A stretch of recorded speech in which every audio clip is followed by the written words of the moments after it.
guys, we are back. Yeah, once again, the duo, Christine and Claudia. So, what are we going to talk about today? Yes. Well, today we want to give you some tips on how to make your videos because it's not an easy thing. No. And I know that you guys need a lot of guidance in this. Yeah. So hopefully this session will really help you, point you in the right direction. And so there are a lot of things that we have to talk about today. Yeah. And listen to them, okay? Because we gotta watch tons of videos so we know what we're talking about. All right. Okay, so like I told my students that they don't have to be experts at making videos. Because I don't expect you to be video editors. You're not YouTubers, but there are some things that we want you to make sure that your video has and watch out for when you make your videos. Definitely. So I think the first thing, and we were talking about this, like there are some basic elements that if you have these things, if they're already, like if you get these things, it gives you already a good ground for a good video. Then you don't have to edit that much. Yeah. Okay, and what are these three things? They are, number one, lighting. Right? Lighting. Right. So make sure you consider that. A lot of students have their lamp like right in front of them. Yeah. Let's see if we move this. So we've got the light. Can we show how? Sure. Yeah, can you see how it lights us differently depending on where we are? A lot of students film like this. Yeah. Like they're like a glowing angel or something like that. That's not what we're looking for. What are we looking for? You just want to be well lit in general, but not that it's like a glaring right in your face. Right in your face. Or the overhead lighting is just right like below you and can be seen in the camera because the camera will focus on the light more than it will focus on you. It just doesn't work. It's not as nice. One of the great tips that I learned from you is to film in the daytime. Yeah. When you have a lot of natural light coming through your window, and if you can get that, like if you can film like that, then it's great. Really open your curtains up. Yeah. Okay, maybe if you have like neighbors staring right at you. But most times if you pick daytime around lunchtime, it's quite a good time to film. But I have a lot of students who do things last minute, so they film late at night. And so if you do that, just make sure it's well lit. I've had some students before who've given me videos and they were like cast in a shadow. Like you couldn't really see their face clearly because it was so dark. So make sure your lighting is sufficient. Yes. Okay, what else? And check. So what I like to do is I like to do test videos where I film myself for 1 minute and then I look back at it. Well, right now, as we're filming, we are, let me see if I can do it without anything breaking. We are watching ourselves, and that's a really key thing to do. Hook your phone or camera up to your laptop and make sure that you are watching yourself as you are speaking. Now there's different ways that you can do this. You don't always have to do this because I know some of you are using the PowerPoint at the same time, right? But it's a really good way to know that you are sitting down, like your head isn't cut off. Yeah, that's and important. you know you're not too small and squashed, or you're not like this on the camera all the time. It's a good way to know to position yourself, right? Yeah, exactly. So make sure your lighting is okay, your position is okay, and make sure that, like, it's so important to do that test video because when you see it, you'll know if your volume is also way too low. Good. That's the next point, right? We were talking about is sound. I had a student before who, this video was like, it was so hard to watch because you could barely hear it. And I really had to, I turned on my headphones, I put on my headphones and I turned the volume up maximum and I could still barely hear her whisper. And I was just so annoyed by that because if you're in a classroom and you're teaching students and you're whispering, and so I didn't know how to grade that. It was so hard to grade that. And I think one thing to let you guys know as teachers, we get into these weird dilemmas where it's like, we don't want to give you a bad grade. But at the same time, if we always let go of oh, they didn't have the volume, oh, they didn't show their face, it doesn't help you professionally. When you get a job and your principal or you're expected to make videos for your students, because who knows, with all that we faced, it may be the way that we teach in the future. And you still give the same type of video to your employer. Your employer is not going to be like us, who's like, oh, maybe they're having a hard time, maybe they don't have any experience. Your employer doesn't care if you don't have any experience at all. Your employer wants quality. And so we are always in this dilemma where we don't want to give bad grades to the students, but at the same time, we don't also want to encourage poor quality, all right? If you don't know how to make videos, YouTube, Naver, Google, there's so much advice out there about how to do this. If our video is not enough, research. Right. You know, this is a project for your grade. I know. At least try to do it well. Yeah, right? Some people, it's like they just scraped rubbish from their shoe and they're just like, here, there's my video. Boom.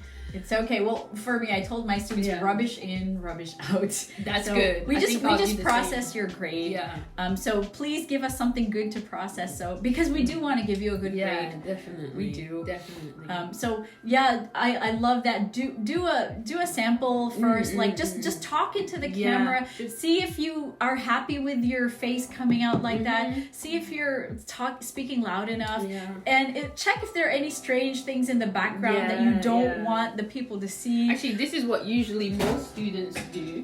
They take a piece of sheet like this. Let me pretend to be the coat hanger. And Christine, you can use the flashcards and be the usual teachers. This is literally what happens. Okay. And today we are learning next to. And it's just really bad. Clear the coat hanger away. Yeah. Daiso has lots of great cheap things that you can put on your wall with just a bit of tape. It won't damage the wallpaper, because I know your mom's gonna kill you if you damage her wallpaper. But you can use that. I've told my students you can use your fridge as a good board because it's magnetic. Yeah. Your front door. Just clear the space. You can put it back later on, but just... Yeah. So if you do have a clear wall on your house or just an empty space, that would be a good place to record. Where if you need a board, where you could stick things up on. So. But even if you don't have that, just holding up the flashcard is fine enough. Putting it closer, taking it away, it's fine. It doesn't have to be stuck. I've seen some really creative videos. People have used their wardrobes as the boards where they hang the flashcards. Because we were saying a lot of students film. Yeah. And that's the third point, location. A lot of students film in their bedroom because I guess that's the easiest place for them to go. And they either film at their desk, or I've had some students filming at their wardrobe or by a window, and it's usually pretty fine. Yeah. So just make sure, location wise, you're able to, it captures the light and it's not too noisy. You don't have like your roommates or parents making noise in the background. And then it's just a clear space where you can put up stuff. So make sure you take these things into consideration before you start shooting. Or if you do your little sample video and then you're not happy with it, change. Redo it again. Right? Next thing we have is face size. So first of all, make sure that you're showing your face. Because if you want to make an interactive video for students, and so little kids have a very low attention span. So if you're not showing your face and you're just talking over your video, then you're gonna lose their attention. Make sure you're showing your face.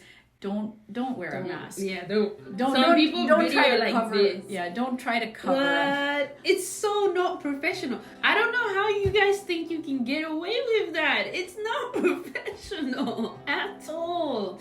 We can understand if you're in a room and you shouldn't be filming in a public place anyways, because that's weird. You should film in a private place. I mean, I'm sure there's even study rooms, right? That you can possibly go and film in a study room if it's empty. Like there's one near my home. It's usually empty at this, like in the evening, and it's pretty bright. It's well lit. You can film in there, but still, you don't need to wear a mask if there's not many people around. Just don't wear a mask, because whether you're showing a video to your student, if your face is half covered, it's not. You can't really show your full expression on that. And we just want you. Let's just imagine like the normal scenario, not like normal teaching, not of a pandemic type situation. So make sure you show your face. Yeah, I had a student remove their face, and I was like, oh no, don't do that. Don't wear a mask. And here's another thing. With these programs, like with most of the video programs, you can decide where to position your face or how big it is. So I had some students last time, they put all these notes up. They were using PowerPoint, and that's what I use as well. But they were putting they had all their notes up, and they told the class, okay, now I want you to read this. And the part that the students were supposed to read, it was like the face was covering it. So make sure that you have it all spaced out. That if you're gonna use PowerPoint, have a little area where it's just for your face. Don't fill up the whole slide with information that the students are supposed to read, and then you're just gonna cover it with your face. So these are the things you have to think out before you make it. That means you do your video as early as possible, so you have time to look at it, to edit it. It takes a long time. What's the most time that you've had? Oh my goodness. You know, when we started making videos, I had never made a video in my life. I didn't even like looking at the camera. I was always looking down. The sound of your voice, I right? didn't I had like a problem with voice. the sound of my voice. Do you know how long it actually took me to make all the lecture, and like from the start, I was starting from zero. It took me 10 hours to make a 25-minute video. 10 hours. Yeah, including all the research, like what am I going to include, what's the order, and then making the PowerPoint, and then deciding, like I had no experience shooting at all. So like where to be in the room, where to be in the camera, and then the lighting and the sound, and like did I have like a microphone that could pick up my voice? It took me 10 hours. I mean, even for us, if we turn off all the lights that we have, and this is what most students do, right? This is how we would look. And it looks so dark and just so, it's so much more inviting to be brighter. I mean, we don't even need the ring light. And we're not saying that you should go out and buy a ring light. You don't have to. You don't have to do all of that, but still keep it in mind. If you've got a lamp, that could work as a ring light. Some people use, the flashlight or something like that, but just think about it. And there's so many places that you can get things really cheap that just help elevate it. If you have a situation where in your house it's kind of dark, maybe you don't get much sunlight and things like that, then go outside of the box and think about what can I do to brighten the place, to make it lighter. And I feel like if it's lighter, it helps my mood and my emotions as well. And it helps to, And it's not only you, but the people who are watching. If you consider, like when we make videos, what if we were shooting like in a very, very dark room and we were mumbling wearing a mask? How frustrating would that be to you as the student? You'd have to watch our video like every week for 25 minutes and it would just like be a miserable experience. You want to pull your hair out. Or you just wouldn't watch the video. I don't know if... That's true. I mean, a lot of students complained the first semester when we went online because they said, so many professors, they just talk over a PPT. Well, guess what? Some of you, that's the kind of video that we get. We mostly get your voice plus a PPT. And you said it's not very engaging. So why would you do the same to us? Why would you present that? If you know that that's not the best way to engage, you know that seeing somebody talking, somebody having energy is the best way to go, then you need to try and imitate that. So we've been modeling it for you. The way we've been making these videos is what we also expect from it. We basically want the same thing. Okay, you don't have to be a video expert, but just get these elements in. Get your lighting good. You can also have somebody that you trust and feel comfortable with help you to film the video. So I've had it before where the students have asked like maybe a friend or a family member to stand behind the camera. That's great because they can check for things. And it makes them loosen up. Like sometimes they're giggling. That's your friend is fine, making you right? laugh. And they give something to the friend, or they say something and the friend repeats. Because the friend is like the student. Which is it helps. Create really that classroom atmosphere. So get your friends along with you. And then you can shoot each other. You can work with each other. So what else? We took eye contact. You mentioned, right? It's something that you might need to practice because in my first few videos I was never looking at the camera. And it's really hard. How does it seem to you guys if I talk and I'm not looking at the camera? I'm just looking down, or I'm just reading. Or I'm doing this. Today I'm gonna teach you guys a lesson, and like this is the word bakery. It just again for me it's professionalism. You have to get it in your head. You are a teacher already. You're a teacher in training. You're not just going to be a teacher when you finish. You're already a teacher. We see you guys as teachers, and so we expect a certain level from you of teachers, not students, not first year or second year. We expect you to already do the things that teachers would. So a teacher would never be teaching hiding their face. You would hold it up. You would point it out. All of these things are really important. And I think practice is what makes it practice. Practice. You guys, we're saying you're teachers, and you might think you're expecting so much from us, but we're training you. I know it's not gonna come natural to you. So, like she said, like we 10 hours shooting 25 minutes. I think even now it takes me 2 days to prepare for a video. 1 day is to make my script, which we will talk about in a minute, and to prepare literally what I will say in the video, the outline, what material I need, what do I need to print out, and the PPT and everything. And then the second day, I dedicate almost a whole day to filming because so many things can go wrong. One time my camera went off, didn't work. Another time, I used something new that I wasn't used to, and the video wasn't working, so I had to refilm it, and that was almost a 50-minute class. So doing that 3 times, it was I didn't finish till 2 a.m. 3 a.m. I shoot until 4 a.m. sometimes, and that's not what we want you guys to do, but it happens. It's a lot.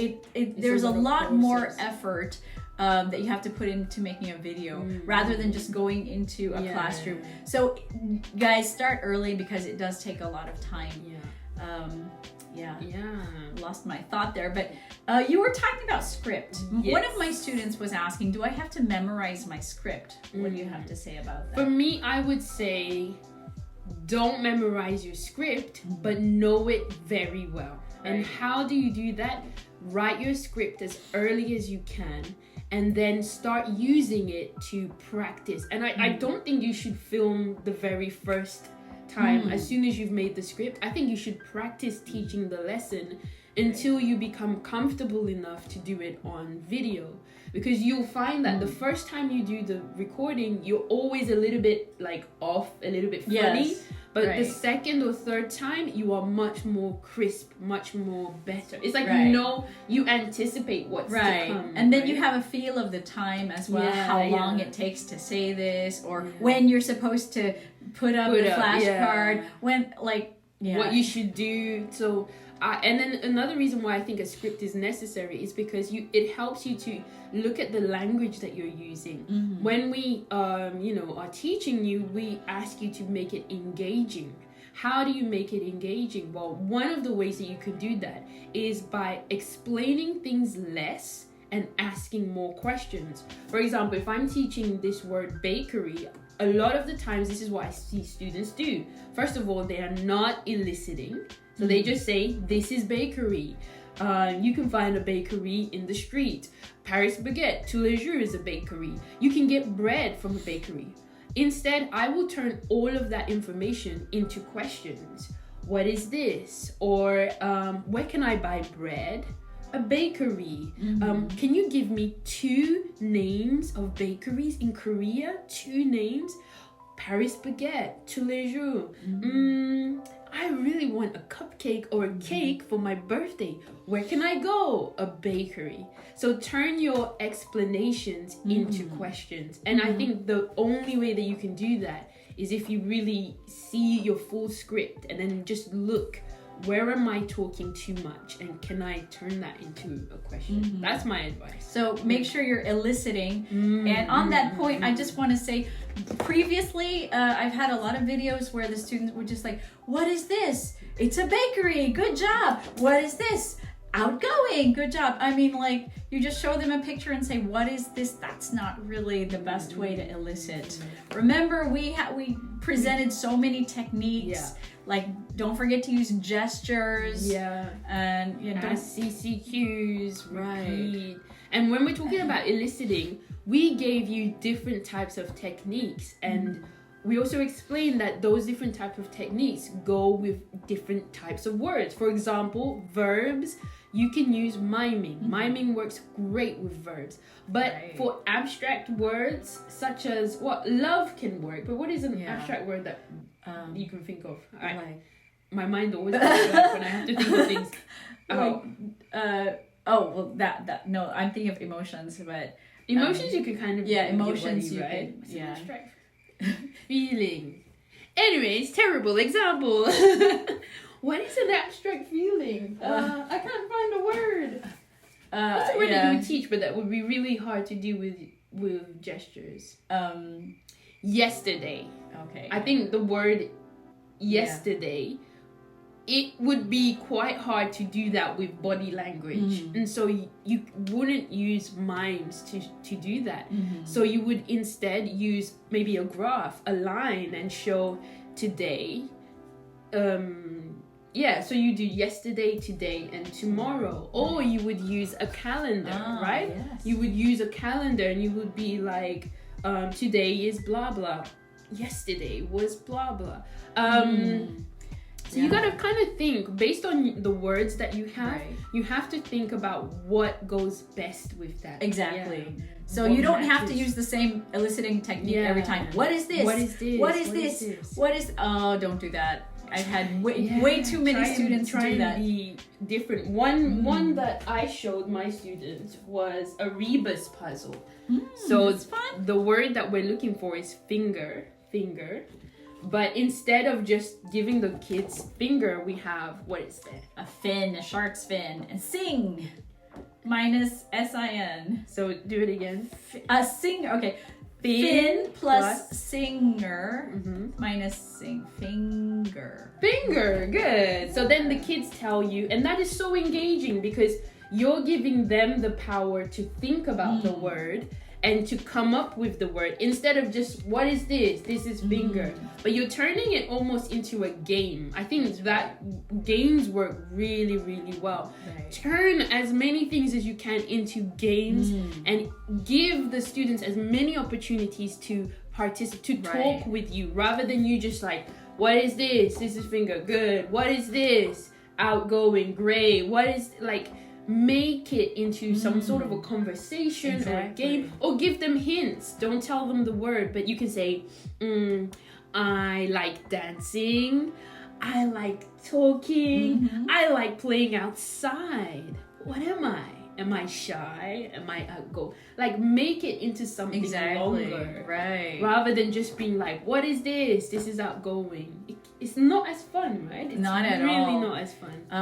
So if you put yourself in the kids' shoes, which is who's the teacher that they love the most, the one with the most games, play this. They wanted to play, but you can exactly make them educational games, make them have fun in class.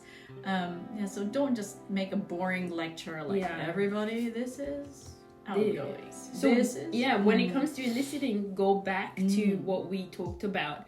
Look at the different types of eliciting techniques and think about your words. For example, this type of puzzle, this rebus puzzle, it doesn't work with every single word as easily. You can do it with every word, but compound words work really well. Yeah. For example, cupcake or flashlight, because you can show a cup and a cake. Cup plus cake equals cupcake. That's a good flash plus flash, maybe lightning. Lightning and that's hard. Flashlight, nah.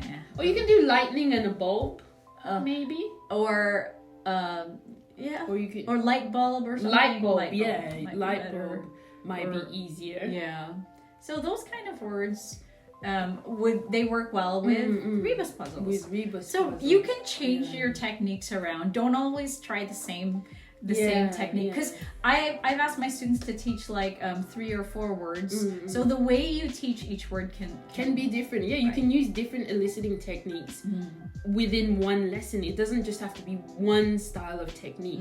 Maybe you do a what is this for one word, but you do maybe the climb for another word, or you do hints for another word, but you change your technique. Synonyms, antonyms, there's so many types of ways that you can engage the students. So and basically that's right. And basically for us, we just want to see that you're able to use different techniques. Now if you have one technique that fits everything, you go ahead and do that. If it's mimicking or gestures, you can do that. But don't be limited to just that. Okay, what else? We got watching your videos and retakes. We kind of talked about that when we said, record early, watch your whole video back, your final video before you submit it to us. Watch it back, because if there is a grave mistake, like a huge mistake, don't submit it. For me, I had a student whose words, everything was just backwards. I had a lot of students like that. I think it depends on the program or the hardware you're using, but it's read this, and everything was backwards. So if your video does that, you can go back and edit that. There's maybe a mirror this video. There's that option where if it's flipped and you don't know how to unflip it, go on YouTube, or better yet, film it again. Because I've had to do that. Christina's had to do that. I've had to do that. You know what? I've had some you. I know you're really good at just talking into the camera, and she does these long takes. But I use PowerPoint and I record it per slide. And I was telling my students that if you mess up on a slide, then you can easily redo that slide. That's a good idea. If you're not used to it, PowerPoint really helps with that. So you can record just every slide. What was I gonna say? I lost my thought. But I've had to do 30 retakes. Sometimes I'm not in the mood to film, but then I have to make a video, and so I'm like, okay. And I think the first 20 times maybe just to get used to it. I could be exaggerating. Maybe I think we've had a year of this. So we're now talking from a year's experience, and we still struggle. For me, whenever I make mistakes, sometimes I clap, because when I edit the clap, what's it called, on the graph, it will show you a really loud sound, and so I can cut it out from there. So when I want to restart, I just go and then I restart again, and then it shows me where I can good way to bookmark. But she's also really good at editing, and she has these nice programs. What do you use? I use iMovie, which is one of the most basic editing software that comes with a Mac. I think before, I don't know if it's still on there, but Windows used to have Movie Maker, which is the equivalent of iMovie. I know that there's so many apps. You have them on your phones. Just download them. I know people have been using Bandicam. I think I've seen that. A lot of but then that always has a logo on top. But it's okay. I think another problem that might affect the quality of the video is if you use a not so good quality webcam. So I think a lot of people use their laptop's webcam. Yeah. It's not of good quality. I would strongly advise you to compare the footage with your phone. You'll get much better quality from your phone than you would with a webcam. Right. Unless you go out and buy a webcam. But you don't have to do that. Yeah, you don't have to do that. If you've already got a phone, you can just use that. Yeah. So see what works for you. Yeah. Play around. I think that's the biggest thing. Yeah. Experiment before you make your final, before you start shooting. Like make sure that you have all of these things, like you know which camera you're going to use or you know which program to use. It took me a long time to figure that out. Like how would I do it? Before you didn't have the PowerPoint. Right. I was so it was really starting from zero. You. I'd never made a video. Like how do I do this? How do I get my the content and my, like, I didn't have a big whiteboard at home or anything. So like for me, just PowerPoint worked. Yeah. But then I think it was just getting used to making the videos. If you're not used to making a video, it's sometimes very awkward. So it takes a long time to just get comfortable. And so sometimes that takes like 2 hours just to shoot yourself and film and then get used to But it's really rewarding. It's not just for the exam. As you're doing this, you're becoming more comfortable and you're learning so many teaching types. You know, you're learning how to teach words, you're learning how to engage with the students. So we don't just give this to torture you or to give you a hard time, but you're practicing everything that we talk about in our lectures. You're putting it into practice and it's very, very beneficial. Even if you don't feel like it now, it is. Trust us, it definitely is. I think we have one final point, right? Yeah, it's time. Yeah, so make sure you don't waste your time because every second counts. Every second counts. Especially if you have a time limit. Last time my students were complaining that I didn't give them enough time. Because they wanted to teach so much more. But you were saying that I give 10 minutes and I limit that 10 minutes. But what I saw was the opposite. Students used half of that time, 5 minutes. I've even seen 2 minutes. I'm like, where are you going with 2 minutes in the class? So I think just use the whole time if possible. And again, when you make your script and you start doing your practicing, time yourself. How much time are you using? And also, if you're going over time, cut back unnecessary explanations. Any parts where you're not engaging, it needs to go. If you're doing too much explaining, it needs to go. And just focus on those interactive moments where you're asking questions to the students or where I think you just need to focus more on student participation. Like, how can I get the students involved in every single part of my lesson? I saw one student and she did a brilliant job when she was teaching the vocabulary. She was like, this is finger. And then she was like, how can I use this word finger? And so she had a sentence and you had to fill in the blank. And it was a good way to check students' understanding. So you can there's always room for what you can do, which is more effective. So instead of explaining, we use our fingers to do this and that, turn that into an opportunity to engage the students. Exactly. Some of my students, they use like puppets. Some of my students, I like that. Some of my students, I had one student, he was very musically inclined. He was playing a song and he changed the lyrics. That's really nice. So use your talents, whatever you're good at. I had a student who was juggling. Oh really? And I thought it was really cool. That's great. And he used his, that's an ability he has, and he just. Use that.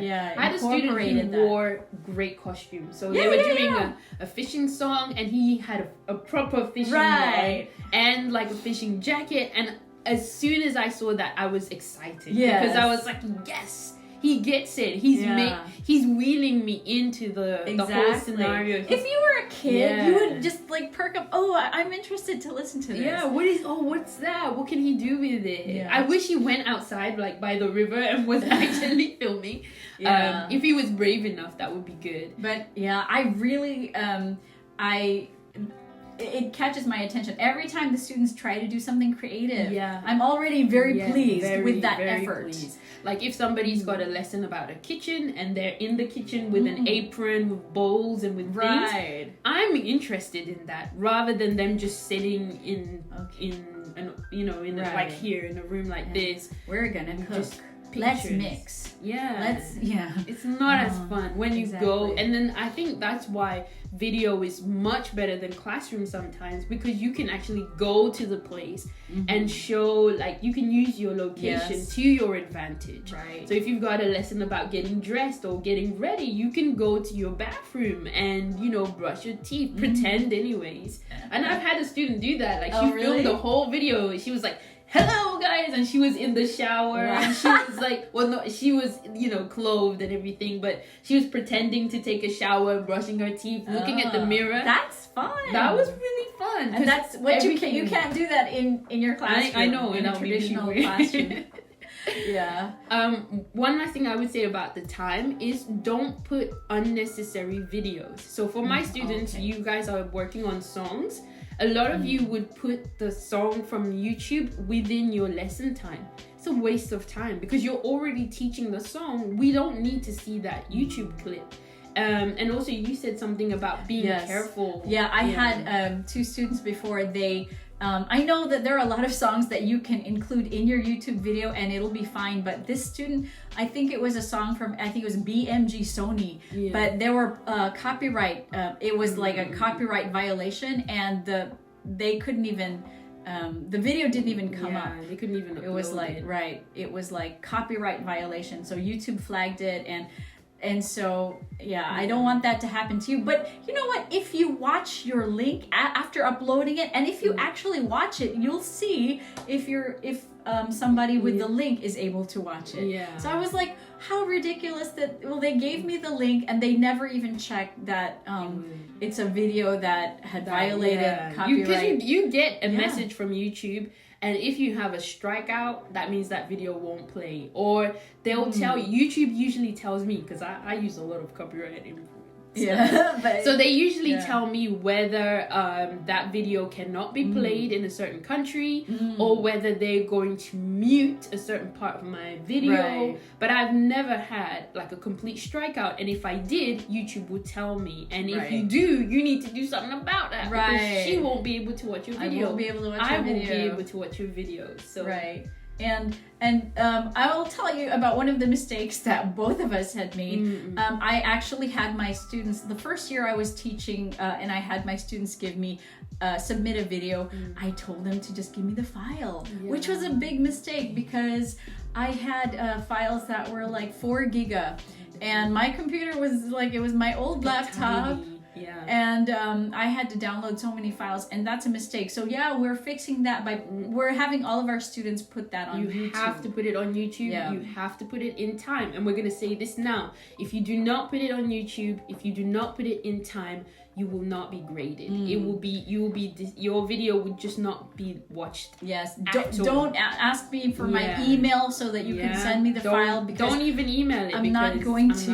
We're not going to check it. So we're going to be really strict on that, because I know I definitely give enough time for students to get ready, to make their videos, to upload it, prepare it. So you cannot go back and tell me, well, teacher, we didn't have enough notice or enough time. We're going to tell it to you now. Right now. When we set the presentation, you have to follow our instructions. Exactly. So for me, I know I'm asking students to upload on Flipgrid. If it's a big file, usually you have to upload on YouTube and then link it into Flipgrid. That's the way that it works. Because my computer has literally, one of my computers died. Oh, really? Well, it hasn't died, but it's not as fast, not working as much, because I've literally just used it too much.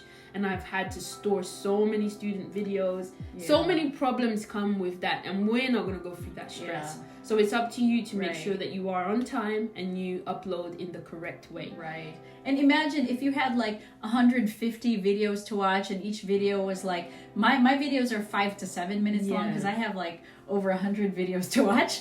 And so just compute the time. 100 times 5 minutes. That's like 500 minutes. You gotta keep watching people doing the same. What is this? What is it? Right. And so if there's somebody with a problem and they come after you, I mean, we're busy already just checking the videos, but for us to, you know, have to worry about other things like, oh, I can't upload it, or I want to send you my file. I mean, like, it's just too much. It sucks the daylight. Right. The daylight life out of us. Right. And so we're telling you guys, these are the things we're watching out for because we want to give you a good grade. Yep. We want you to do well. Yep. We want to set you up to be successful. Yeah. So these are the things that we're expecting to see. So make a checklist. Yeah. And I know she's given a checklist to her class. I have given a checklist to my class. As well. Make sure that you have all of those things. If you want a good grade, make sure that you have included all those things that we're expecting to see. Yep. So that's it for our video. It's very long, but we had so many things to say. Yeah. And we do seriously expect you to watch this video. Take down the notes seriously. We've made a previous video about this as well. You can go check that out. We'll link it on eClass so that you guys can all see it. And if you have questions, don't leave it till the last minute. Right. Ask us, you know. We are the ones who are giving you the presentation exam, and we're the ones who know a lot about what we expect. So if you have a question, if you're confused about something, ask us, but at the same time use some common sense and look out for things. If you don't know how to do something, you have so many resources to go and check it out, right? Exactly. So use what you can and give us good quality work. Don't give us bad quality and still expect good grades, right? Because we are expecting a certain level. Actually, yes, quality in, quality out. Rubbish in, rubbish out. So we're just computing the equivalent. Whatever you give us, we'll give you the equivalent grade. So I think it's fair. Yeah, definitely fair. And for those students who do so well, who try to follow everything, it would be unfair to give them the same kind of grade with someone who didn't try it or didn't comply, like submitted it late, or the video was like way too long or way too short. For those who do try to follow everything, they do deserve a better grade. Definitely. So. I agree with you on that. All right. Okay, guys, it's over. Thank you. Bye-bye.